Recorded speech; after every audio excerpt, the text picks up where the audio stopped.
자, 바울은 비시디아 안디옥에 있는 회당에서 설교하면서 예수 그리스도의 복음을 전하게 됩니다. 특별히 하나님을 예배하는 유대인들에게 전하는 복음이었기 때문에 그들이 이해할 수 있는 코드로 복음을 전해야 했습니다. 자, 그래서 바울은 그들이 잘 알고 있는 구약 성경의 말씀들을 여러 구절 인용하면서 유대인들이 죽인 예수님을 하나님께서 왜 다시 살리셨는가에 대해서 설명하게 되었습니다. 자, 바울은 그것에 대해서 세 가지 정도의 이유를 설명했었는데요. 바로 세 가지. 무엇이 있었죠? 바로 약속의 성취, 그리고 죄사함, 그리고 의롭다 하심을 이루기 위함이었다고 말씀하고 있습니다. 자, 구약 성경에는 메시아의 죽음과 부활을 예언하고 있는 구절들이 참 많이 기록되어 있습니다. 바로 그 성경 말씀의 주인공이 유대 땅에서 태어나신 예수님이라는 것을 설명하면서 메시아에 대한 약속이 이미 성취되었다고 유대인들에게 설명을 했던 것이지요. 또한 예수님께서 십자가에 죽으시고 부활하셔서 발생하게 된 효과를 설명하고 있는데요. 바로 구약 성경에서 줄기차게 가르쳐주고 있는 인류의 죄사함이었다는 것입니다. 예수님께서 바로 유월절 어린 양이 되어주셔서 십자가 하늘 지성소에서 대제사장으로서 제사를 집례함으로 말미암아 인류의 모든 죄를 용서하는 그런 효과를 발생시키셨다는 것입니다. 자, 그리고 이 사실을 믿는 자들은 누구든지 의롭다 하심을 얻게 되어서 하나님과의 관계가 완전히 회복되어지고 영적인 구원에 이를 수 있게 된다는 것을 복음 선포의 키워드로 사도 바울이 사용하고 있었던 것이죠. 자, 바울이 말한 세 가지 키워드 뭐라고요? 자, 첫 번째 약속의 성취, 두 번째 죄사함, 세 번째 의롭다 하심. 네, 맞습니다. 자, 우리가 이것을 꼭 기억해서 언제 어느 때고 믿지 않은 사람들에게 복음을 전할 때는 꼭 활용해 볼 수 있기를 바랍니다. 복음의 중요한 키워드거든요. 자, 이렇게 비시디아 안디옥 회당에서 복음을 전한 전도단 일행은 그 다음 주 안식일에도 초청을 받아서 복음을 전하게 되는데, 비시디아 안디옥에 있는 거의 모든 시민이 하나님의 말씀을 듣고자 모이게 됩니다. 아마도 바울과 바나바 일행이 깜짝 놀랐을 것 같아요. 야, 이렇게 많은 사람들이 모이다니. 그 많은 사람들 앞에서 복음을 전하는 것은 처음이었을 것입니다. 자, 그런데 이 모습을 지켜보고 있던 유대 지도자들은 어떤 반응을 보이게 되었을까요? 자, 사도행전 13장 45절 말씀 같이 읽어보겠습니다. 시작. 유대인들이 그 무리를 보고 시기가 가득하여 바울이 말한 것을 반박하고 비방하거늘. 아멘. 자, 예상하지 못했던 많은 사람들이 몰려옴으로 인해서 유대인들 마음 가운데 시기심이 일어나게 되었던 것입니다. 그래서 유대인들은 바울이 말하는 내용들을 반박하고 비난까지 하게 됩니다. 심지어 그 지역의 유력자들과 귀부인들을 선동해서 바울과 바나바를 박해하고 또 그들을 그 지역에서 쫓아내는 것을 볼 수 있습니다. 자, 많은 사람들에게 복음을 전할 수 있는 기회가 열렸는데 유대인들의 방해로 안타깝게도 바울과 바나바는 그 지역을 빠져나올 수밖에 없었다는 것이죠. 자, 그리고 남동쪽으로 120km 정도를 걸어서 이고니온이라는 지역에 이르게 됩니다. 자, 바울과 바나바는 그 지역에서도 똑같은 패턴으로 복음을 전하게 됩니다. 안식일이 되어서 유대인 회당에 들어가 복음을 전하게 되는데 이때에도요, 허다한 무리들이 복음을 듣고 믿게 되었다고 성경은 기록하고 있습니다. 자, 그런데 이곳에 살고 있는 유대인들의 마음 가운데도 시기심이 작동하게 됩니다. 자, 사도행전 14장 2절 말씀 또 같이 읽겠습니다. 시작. 그러나 순종하지 아니하는 유대인들이 이방인들의 마음을 선동하여 형제들에게 악감을 품게 하거늘. 네. 자, 어딜 가도 이 유대인들은 복음의 말씀을 받아들이지 못하고 시기와 질투의 대상으로만 생각하고 싶었던 것 같아요. 심지어 바울과 바나바가 표적과 기사를 행하면서까지 은혜의 말씀을 증거했음에도 불구하고 그 말씀을 듣지 않았다는 겁니다. 결국 두 패로 나눠져서 한쪽은 유대인 편, 한쪽은 두 사도들의 편에 서게 되는 것을 볼 수 있어요. 바로 믿는 자들과 믿지 않는 자들이 이렇게 나뉘어지게 되었다는 것입니다. 자, 유대인들은 도대체 무엇 때문에 바울과 바나바가 전하는 복음에 대해서 그렇게 시기심을 느꼈을까요? 아마도 바울과 바나바에게 말씀에 대한 주도권을 빼앗기게 될까 봐 두려웠던 것이 아닐까 싶습니다. 자, 그렇기 때문에 그들이 전하는 말씀이 맞는 것 같기는 하지만 반박할 수밖에 없었고 비난할 수밖에 없었던 것이겠죠. 정말 이러다가는 하나님의 말씀에 대한 주도권을 놈들한테 다 빼앗기게 되고 또 자기들이 믿고 있던 신념과 전통과 관습이 깨질 것 같으니까 그것이 두려웠던 것 같습니다. 여러분, 마찬가지로요, 우리에게 있어서 늘 낡은 가죽 부대를 찢어버리는 것이 그렇게 어렵습니다.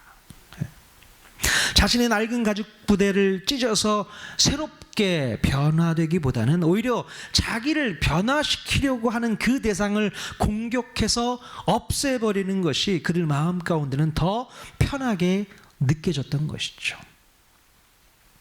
우리의 삶이 그런 것 같아요. 뭔가 변화되고 바뀌는 것을 두려워합니다.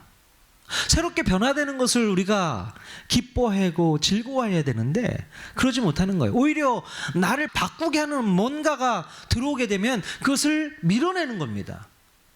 차단하려고 하는 거예요. 오히려 그것을 핍박합니다. 못하게 만드는 것이죠. 그래서 내가 지금까지 해왔던 것을 유지하려고 하는 것이죠. 그러니 복음을 전하는 것도 쉽지 않고 우리의 삶이 변화되는 것도 쉽지 않은 이유가 바로 거기에 있는 것 같아요. 우리 마음이 늘 열려 있어야 되는 거예요. 그래서 그렇지 않으면 이 낡은 가죽 부대가 찢어지지 않는 겁니다. 버릴 수가 없는 거예요. 그것을 꼭 붙잡고 놓지 않으려고 하는 것이죠. 자, 그래서 이고니온 지역의 유대인들도요, 바울과 바나바를 모욕하면서 돌로 쳐 죽이려고 달려들게 됩니다. 여러분, 인간의 죄성이 이렇게 무섭고 더럽습니다. 자기 자신은 바뀌기가 싫으니까 오히려 남을 더 공격하고 죽이려고 하는 일이 벌어지게 되는 것이죠. 만약에 그 유대인들이 겸손한 마음으로 바울의 말을 잘 들었다면 어땠을까요? 그렇지, 아무리 내가 성경 말씀을 잘 안다고 해도 모르는 게 있을 수 있겠지, 이런 생각을 왜 못하는 것일까요? 자, 이렇게 생각하고 복음을 잘 받아들였다면 그들의 인상은 완전히 바뀌었을 것입니다. 자, 비록 성경 말씀에 대한 주도권이 옮겨가고 권위가 떨어지는 것 같고 자존심이 상하는 것 같아도 복음의 말씀을 인정하고 받아들였다면 그들은 진정으로 새로운 세상을 경험했을 것입니다. 자, 그러나 그것을 인정하지 못하니까 또다시 예수를 십자가에 못 박는 일이 또 벌어지게 되는 것입니다. 여러분, 오늘날에도 마찬가지예요. 내가 변화되지 않고 내가 바뀌지 않는다면 결국 예수님을 십자가에 못 박는 일이 또다시 발생할 수 있다는 것입니다.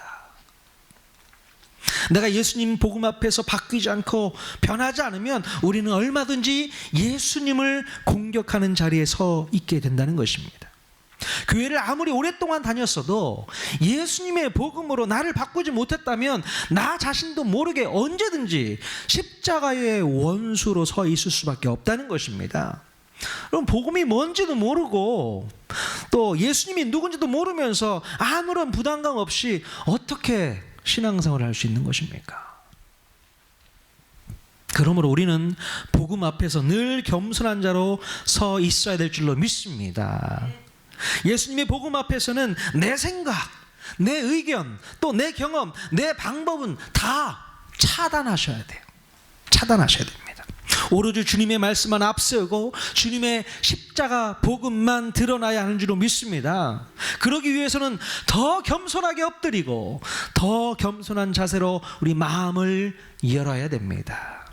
그러면 그때 비로소 우리 안에 믿음이 조금씩 생겨나게 되는 줄로 믿습니다. 우리 마음을 열어야 돼요. 바뀌어야 됩니다. 변화되어져야 됩니다. 주님이 그것을 요구하고 계시거든요. 근데 우리는 여전히 우리 마음을 닫아놓고 있는 것 같아요. 아니, 예수 믿는 사람들도 마찬가지입니다. 늘 우리는 새 가족부대로 변화되어야 되는데 그게 싫은 겁니다. 귀찮은 거예요. 불편한 겁니다. 아니요. 우리 그리스도인들은 늘 새 포도주를 담을 수 있는 새 가죽 부대로 늘 준비되어 있어야 될 줄로 믿습니다. 그것이 신앙생활하는 재미 아니겠습니까? 그 재미를 여러분 누리셔야 돼요. 여전히 옛날 그것을 고수하고 붙잡고만 있으면 바뀌지 않습니다. 변화되지 않습니다. 성숙해지지 않습니다. 오히려 딱딱하게 굳어져서 이 유대인들과 같은 그런 모습으로 우리 예수님을 핍박하는 자들로 설 수 있게 될지도 모른다는 것이죠.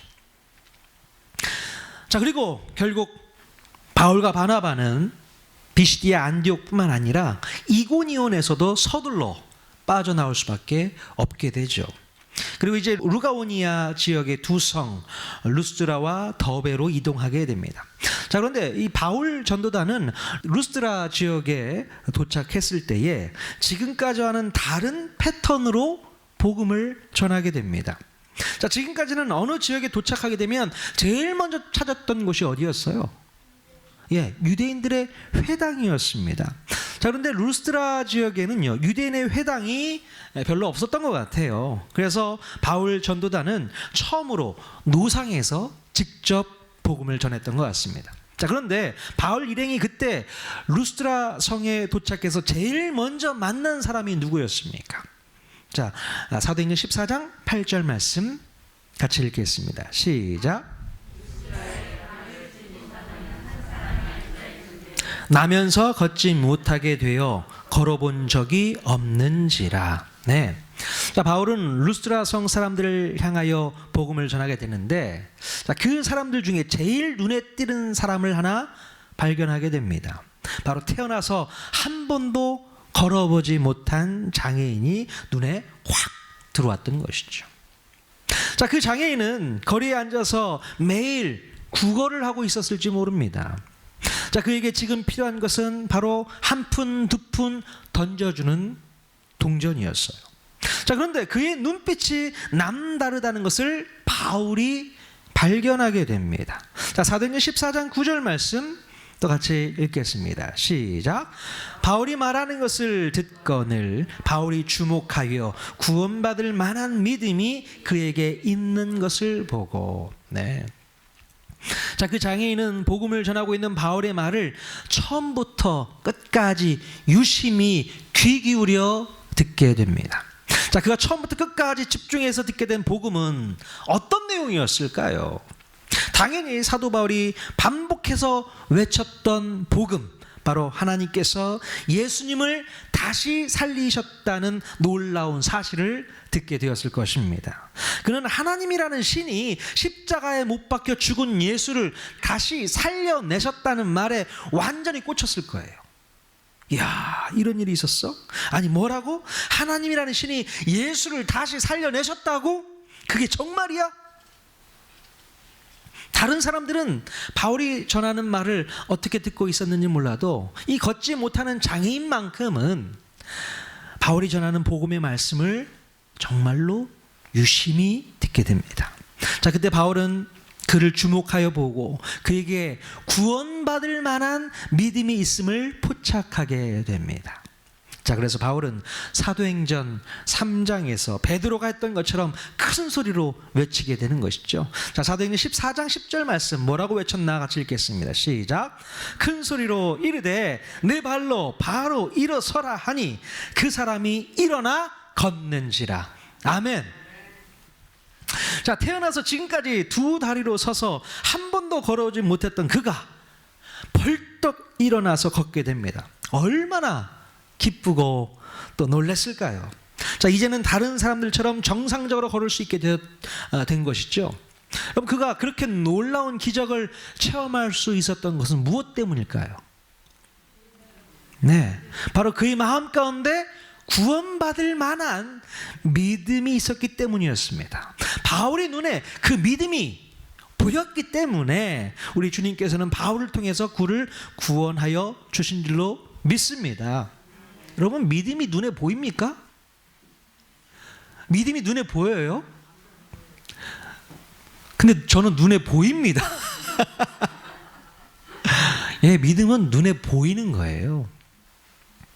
옆 사람 한번 쫙 보세요. 믿음이 보이나 안 보이나. 저분의 믿음은 어떤가 한번 보십시오. 제가 볼 때 여러분들의 믿음은 수준이 참 높은 수준의 믿음인 것 같아요. 저는 그렇게 믿는데 여러분 그렇게 믿지 않으신가 봐요. 믿음은 눈에 보이더라고요. 바울이 그 사람의 믿음을 보게 됩니다. 자, 바울은요, 로마서 10장 17절에서 뭐라고 기록하고 있는가? 같이 한번 읽어보도록 하겠습니다. 시작.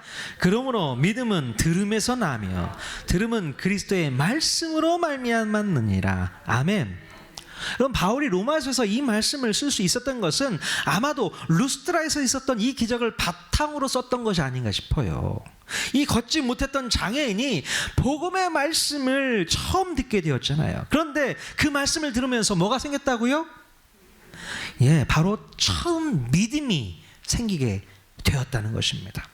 자, 그래서 바울은 믿음이 말씀을 들을 때 생겨나게 되는 것이라고 이때 깨닫게 되었던 것이에요. 아, 믿음이라는 것은 말씀을 들을 때 생길 수 있는 거구나. 그냥 생기는 게 아니는구나. 그럼 맞습니다. 어떻게 믿음이 그냥 생겨요? 하나님의 말씀이 그 마음 가운데 꽂혔을 때에 믿음은 생기게 되는 줄로 믿습니다.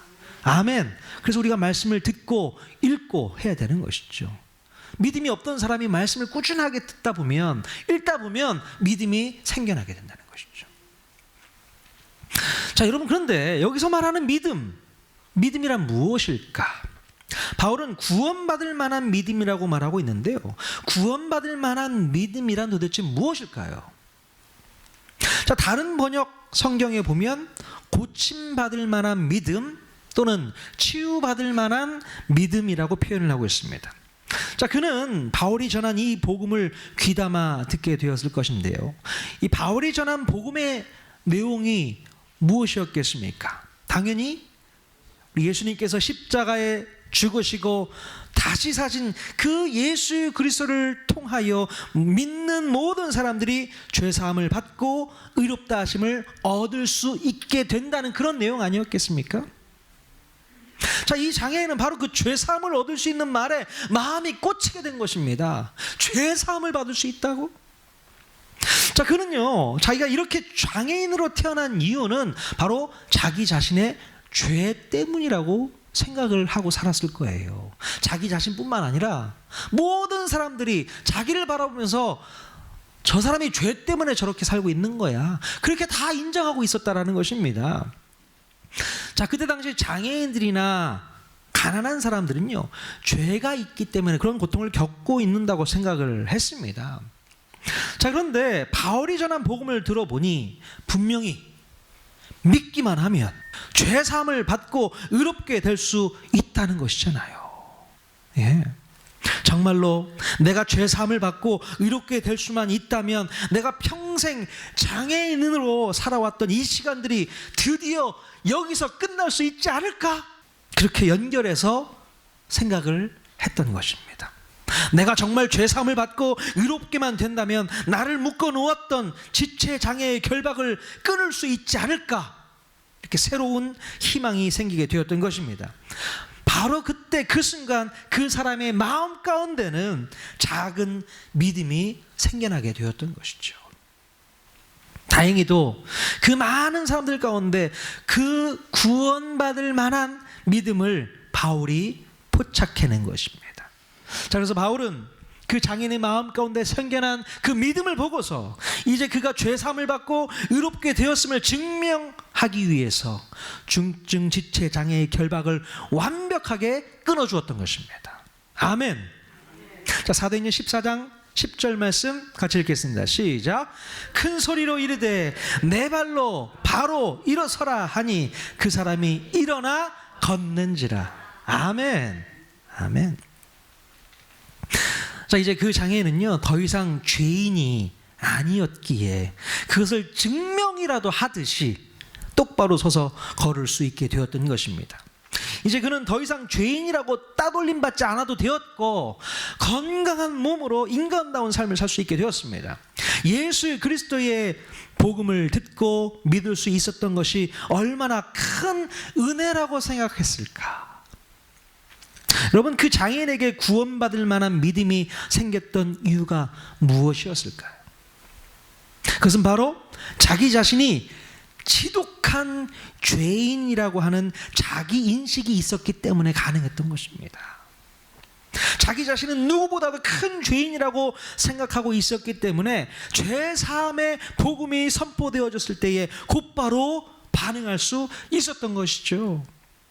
여러분, 어떤 상황과 어떤 형편 때문에라도 자기 자신이 죄인임을 깨닫게 했다면 그 상황과 형편과 처지는 우리로 하여금 복음을 필요로 하는 계기가 될 수 있다는 것입니다.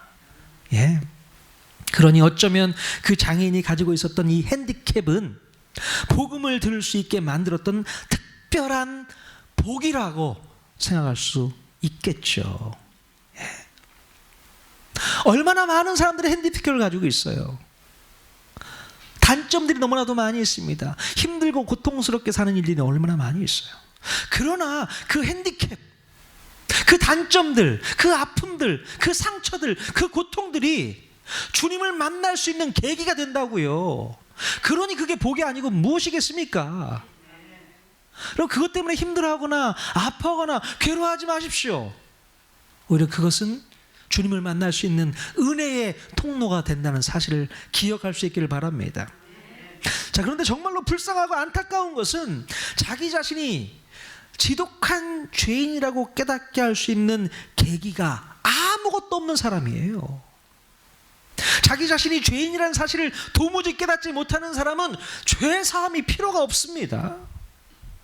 자기는 죄사함이 필요 없다고 느끼기 때문에 예수님의 복음을 받아들일 이유도 없는 것이죠. 나는 도덕적으로 윤리적으로도 깨끗해, 나는 법 없이도 살 사람이야. 네.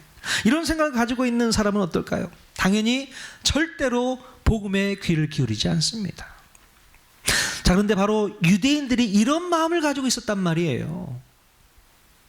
자기네들은 평소에 하나님의 말씀을 잘 듣고서 행하는 사람들인지라 자기 자신은 죄 사함을 받을 이유가 없다고 생각을 하고 있었다는 것입니다. 유대인들은 늘 종교적이고 전통적이고 율법적인 행위를 잘 해왔기 때문에 죄 하나 짓지 못하는 의로운 사람들이라고 스스로를 자랑하는 사람들이었잖아요.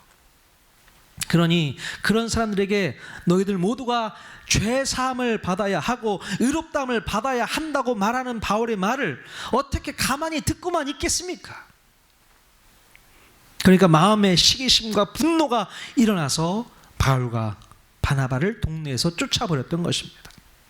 여러분, 그런 유대인들에게는요, 도무지 구원받을 만한 믿음이 생기지를 않는다는 거예요. 아무리 열심히 성경을 읽고 외우고 공부한다고 하더라도 자기가 죄인이라는 인식이 없이는 구원받을 만한 믿음이라는 것이 조금도 생기지 않는다는 것입니다. 여러분, 늘 우리의 관심은 어디에 있습니까? 병자가 고침을 받고 눈먼 자가 눈을 뜨고 걷지 못하던 자가 걷게 되는 놀라운 기적에만 우리는 관심이 있어요. 고침받고 치유받고 회복되는 것에만 집중을 하려는 경향이 있습니다. 우리가 오해하지 말아야 될 것은 예수 믿고 구원받으면 걷지 못했던 사람이 걸을 수 있게 되었던 것처럼 나에게도 그런 기적이 무조건 일어날 수 있다고 희망을 갖게 되는 것입니다. 오해입니다. 그렇지 않아요. 예수 믿고 구원받았다고 우리가 병에 안 걸립니까? 그렇지 않잖아요. 자, 그러나 그런 희망을 갖는 것보다 더 시급하고 중요한 것은 현재 나에게 찾아온 고통과 아픔과 질병과 장애와 묶임을 통해서 죄사함이 필요한 존재라는 것을 아는 것이 더 중요하다는 것입니다. 바울이 말하는 복음은 예수를 믿으면 그 모든 문제를 해결받을 수 있다가 아닙니다. 너도 죄사함을 받아야 할 지독한 죄인이야. 그것을 말하고 있는 것이죠. 너도 죄사함 받아야 될 죄인이야. 자, 그렇기 때문에 어쩌면 스스로 의롭다고 생각하며 살았던 유대인들보다 스스로 나는 지독한 죄인이라고 생각하며 살았던 이 장애인이 더 복을 받은 사람이 아닐까요? 마찬가지로 아무런 문제 없이 평화롭게 사는 사람들보다 큰 아픔과 고통을 겪고 문제를 안고 사는 사람들이 더 복을 받은 사람이 아닐까? 왜 그럴까요? 자, 그 사람들은요, 그 문제 때문에라도 자기 스스로가 죄사함이 필요한 지독한 죄인이라는 자기 인식을 할 수 있기 때문에 그렇다는 것입니다. 네. 하나님께서 오늘 우리에게 주신 어려움과 문제가 무엇입니까? 지금 여러분의 인생을 묶고 있는 사슬이 무엇입니까? 오히려 그 문제와 그 사슬이 여러분을 구원으로 이끌 수 있는 단서가 될 수 있다는 거예요. 여러분들을 고통과 아픔과 괴로움으로 몰고 있는 형편과 처지가 혹 있으십니까? 바로 그 형편과 처지가 나로 하여금 구원받을 만한 믿음을 제공해 주는 계기가 될 수 있고 기회가 될 수 있고 조건이 될 수 있다는 사실입니다. 요즘에 코로나 바이러스로 인해서 많은 사람들이 고통 가운데 있습니다.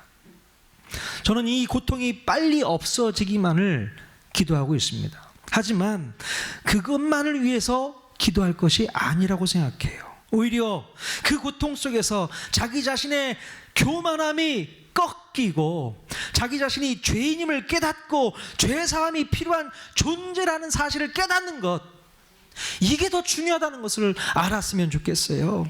이것이 바로 주님이 원하시는 의도와 목적이 아닐까요? 우리는 평화로운 삶을 살게 되면 하나님의 은혜를 저버리게 됩니다. 죄사함이 필요하지 않습니다. 은혜가 필요하지 않아요. 그냥 이렇게 살아도 평안한데 뭐 주님을 찾을 수가 없는 것이죠. 그러나 우리의 삶 가운데 뭔가 고통이 들어오고 아픔이 들어오고 환난이 들어왔을 때에 주님을 붙잡을 수 있게 되는 거 아니겠습니까? 그래, 이것이 나에게 계기가 되어서 하나님을 만날 수 있게 만드는 계기가 된다면 그것은 우리에게 큰 복이 되는 줄로 믿습니다. 더 매달릴 수 있게 되고 더 주님을 붙잡을 수 있게 되는 계기가 된다면 우리는 그것이 우리에게 큰 은혜이고 복인 줄로 믿습니다. 기도하라고요. 말씀 붙잡으라고요. 주님을 의지하라고요. 바로 이런 어려움과 이런 힘든 상황과 형편과 처지를 여러분 두려워만 하지 마십시오. 거부하지 마십시오. 받아들이십시오. 그리고 주님의 뜻을 구하십시오. 이 상황 속에서 나에게 말씀하신 주님의 뜻이 무엇일까 고민하시면서, 그래 맞아, 이 일로 인해서 수많은 사람들이 자기의 죄를 깨닫고 자기의 교만함을 꺾고 죄사함이 필요한 존재라는 사실을 깨닫고 주님 앞에 돌아오는 놀라운 역사가 있기를 주님의 이름으로 간절히 축원드립니다. 하나님께서 우리 대한민국을 그런 민족으로 완전히 탈바꿈시키기 위한 그런 하나님의 작업이 아닐까 생각해 보게 됩니다. 오늘이 3.1절이지 않습니까? 3.1절이 어떤 날이었어요? 대한민국의 독립을 위해서 운동했던 날 아니겠습니까? 그렇습니다.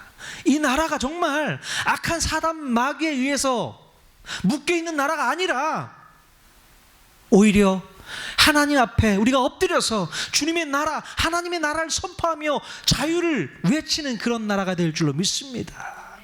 더 이상 악한 마귀의 굴레에서 우리가 헤어나지 못하는 그런 모습으로 죄의 노예로 살지 말라는 거예요. 이 힘들고 어려운 시절을 계기로 삼아서 하나님을 붙잡고 죄사함을 외치고 주님 앞에 회개하고 나아오는 우리 모든 대한민국의 모든 국민들, 또 저와 여러분 모든 성도가 다 될 수 있기를 주님의 이름으로 간절히 축원드립니다. 아멘.